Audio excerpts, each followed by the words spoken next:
Hi, I'm so glad you're here and that we can spend some time together. My name is Janine Matsuda, and I'm an elementary teacher. Tax time is just around the corner, a time that causes stress each year for millions. My wonderful husband has faithfully done our taxes each year for 31 years. And each year when those commercials for H&R Block come on, I'll say, Stanley, let them do our taxes. And he always declines and says, no, why would I pay someone to put in a bunch of numbers when I can put in a bunch of numbers myself?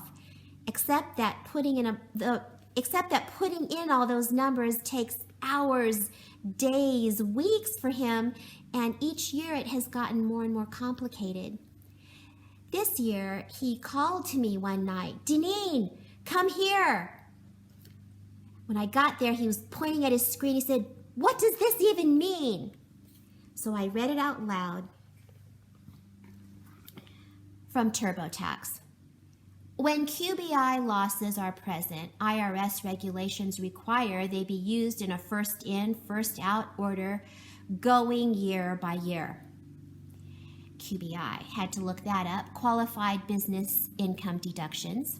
Still not a clue. Oh, QBI is the net amount of qualified items of income, gain, deduction, and loss from any qualified trade or business, and it went on and on. And my first thought was, this is how many of our students feel when they read word problems, and this is not a good feeling for anyone. Ruth Parker calls math a foreign language, and that's why we spend so much time teaching our students the vocabulary of that foreign language, so that when they come across words like some and difference and as many and in all, they'll know what operation to use. She even talks about teaching our students this phrase, what are you trying to figure out? Because they don't even know half the time what is being asked, just like we didn't understand what TurboTax was asking us at all. I'm reading a book right now by Ruth Parker. She wrote it with Cathy Humphreys, and it's called Making Number Talks Matter, and I'm really enjoying this book. The chapters are so interesting. She has one chapter for every operation. It'll say subtraction through the grades, addition through the grades, and so on. So it's not a grade-specific book. She even has one chapter called Making Sense of Fractions, Decimals, and Percents that I'm really enjoying as well. And in her book, she gives a notion of the order in which to do your math exercises that I had never thought of. You know how our books are organized. We have our practice exercises followed by the application problems at the end. And that's the order that I had always done them, except when I had identified a word problem that was particularly challenging. I would do that with my students and wrestle with them through that problem. But otherwise, practice problems followed by application problems. That is on the days that we do pages from the book. As you know, I don't do pages from the book every day. After my lessons, I really like to get my students doing their work through math menus. But there are days when we do problems from the book. And as I think about that, all these years I've been doing it that way, they probably finish their practice problems in class, but there are always a handful of students who don't, and so they take those problems home to finish. And which type of problem are they taking home to finish? The word problems, potentially causing stress not only for them, but for other members of the family. Ruth Parker suggests that we start with the application. Do those problems with the students, and then let them work on the practice problems independently. And that's what I've been doing this year, and I love it. She even says that it helps set them up for better success in those practice problems because they've seen it applied. They've seen how it is useful. So I just had to share that with you. Now, tax time is here, as I said, and I've been doing a problem in an activity in the spring with my students that is connected to taxes that we've really been enjoying. I didn't get to do it last year because the school year ended before we could get to it. And I guess I could have done it on Zoom, but quite frankly, I was just trying to survive, and I didn't do this activity. But in previous years I have, and it's been really fun. So I wanted to share it with you. We set up a store in our classroom where the students bring an item from home, and it can be any item. They brought stuffed animals, sporting goods, art supplies, food. It can be absolutely anything, and they set it up with signage, and they can even put little displays. Some of the students were so creative in how they displayed their wares. And then I made up a very simple chart that they moved through to figure out how much the items were that they were potentially pretend buying. This is what it looked like. They had the item, the cost of the item, the tax, so I got to teach them what California sales tax is, and then the total. And they didn't have to go in any order because I put a number at each student's desk. So once they had the numbers, like they could go to 4, then they could go to number 7. They didn't have to follow any order. And I let them use their clipboards and their calculators to do this.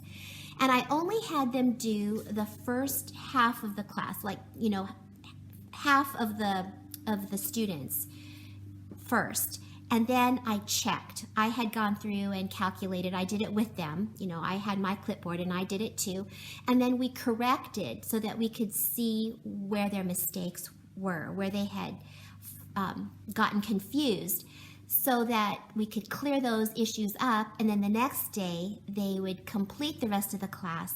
And then I could actually take that practice page and put it in my grade book. And they had so much fun with this activity. And it was personal, and it was bringing percents and sales to life. Another thing that you can do if you want to give them an extra challenge is to have sales.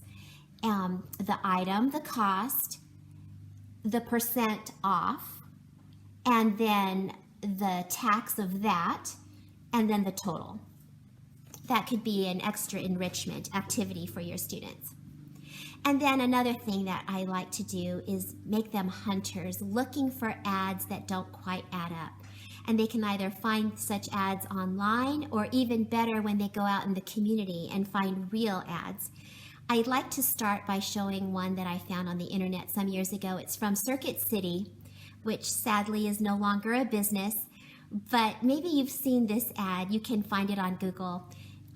Maybe Stanley can put it in the link for you in the description box. But it says the cost of an item is $57.99. The sale price is $47.99, and you save $12. And, we just laugh and have so much fun analyzing these ads. And that's something that you can do throughout the rest of the year. And they can even post these ads if they find them, take pictures of them or recreate them, post them in the room.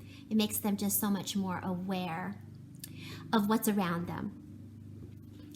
Now, we know that they're going to make mistakes as they're doing this project. They make mistakes all the time. And we work very hard to teach our students that our classrooms are safe places to make mistakes, that mistakes are part of life, and we need to be able to embrace them. But Ruth Parker has quite a bit to say on mistake making with math. She says it's not enough to tell our students that this is a safe place to make mistakes. It's not enough to tell them that we embrace mistakes. What we need to teach our students is that mistakes are necessary for learning. Aren't you excited to go back and tell your students that? Mistakes are necessary for learning. Carol Dweck published in 2006 some brain research that she had conducted that shows that the examination of mistakes sparks a firing of synapses and growth neurons that cause the brain to grow. And you can show your students what synapses and neurons look like so that they see that when we examine our mistakes, things are happening in our brain that are good. Instead of our saying that's not right, we can say, let's take a look and see what you did. Is there something you or we could do differently to get another answer? She says that students who see mistakes as something to avoid give up. Students who see mistakes as an important part of learning are more likely to persevere. Carol Dweck gives us words and ideas to teach our students that are far more important than any mastery of multiplication tables or addition and subtraction facts. If we can help our students to see that their mistakes are necessary for learning, I can think of few better gifts that we can send our students on with. So as you go through your days ahead, I hope that you can remember to not only celebrate the mistakes, but remind them that I'm so glad you made that mistake, because that mistake is necessary for our learning. Have any of you been seeing growth in your students in their love of math? I sure hope so. I hope that you are maybe passing out Post-its to your class and telling them, what are you loving about math this year? What are you loving about math? Do you see yourself as a math person? And reading those little Post-its, it's such a comfort, such an exciting thing to see what they're thinking, what their thoughts are on math. I wish you a wonderful week ahead, and I want to thank you for being with me today. If you haven't subscribed, I hope that you will today, and for those of you who already have, thank you so very much. And until we're together again next week, I want to close with the reminder that you are a math person and you are enough. Goodbye.